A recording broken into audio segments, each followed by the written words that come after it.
Magandang umaga, narito ang weather update sa araw ng Miyerkules, June 3, 2026. Yung habagat o southwest monsoon ay patuloy pa rin na nakakapekto sa malaking bahagi ng Luzon. At yung low pressure area ay nabuo sa labas ng ating Philippine Area of Responsibility. Kasalukuyan, nasa layong 490 kilometers northwest ng Pag-asa Island, Kalayaan, Palawan. Itong low pressure area, base sa ating mga data, posible pumasok sa araw ng Huwebes at Biyernes at sa mga araw na inon, nasa bandang west ng extreme northern Luzon. Yung southwest monsoon ay inaasam magtatagal nito o yung epekto ng southwest monsoon ay magtatagal sa malaking bahagi ng Luzon sa susunod na 4 na araw. At sa ating lanlagay na panahon, itong malaking bahagi ng Luzon ay makakaranas ng maulap na kalangitan na may mga kalat-kalat na pag-ulan at thunderstorm. At sa mga kababayan po natin sa Metro Manila, Pangasinan, Tarlac, Pampanga, Bataan, Zambales, Bulacan, Batangas, Cavite, Occidental Mindoro at Palawan ay makakaranas ng pamisa-misang pag-ulan. Dako tayo sa Visayas at Mindanao. Maganda at maliwalas ang panahon ang inaasahan ngayong araw, kung saan ay bahagyang maulap hanggang sa maulap ang kalangitan. Maliban lang po sa mga localized thunderstorm, itong mga pagulan ng mga localized thunderstorm ay mararanasan sa bandang hapon o sa gabi. Dahil sa matagal o inaasahang pagtagal ang epekto ng southwest monsoon sa ating bansa, itong nakita po nating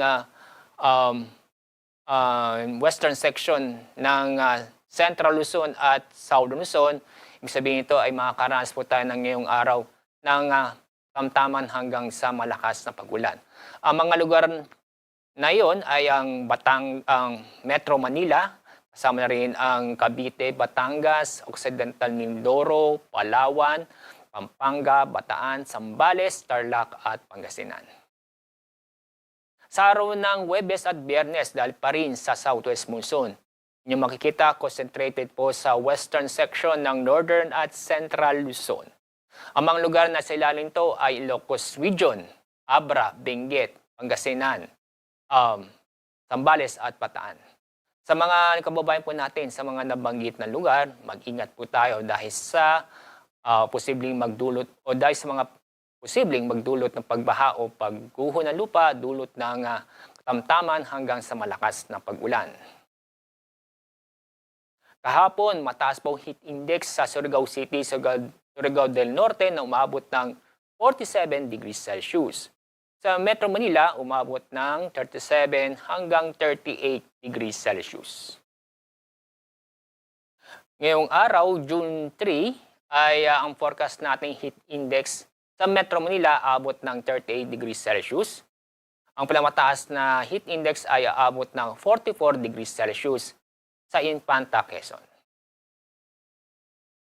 Ngayong araw, wala pa tayong gale warning. Ibig sabihin ay katamtaman hanggang sa abanayan hanggang sa katamtaman ang alon ng ating mga karagatan sa buong bansa. Pero mag-ingat pa rin natin mga kababayan dahil sa mga pag-ulan dulot ng southwest monsoon. Ang araw sigat sa ganap na 5:26 ng umaga, ang araw lubog sa ganap na 6:23 ng hapon.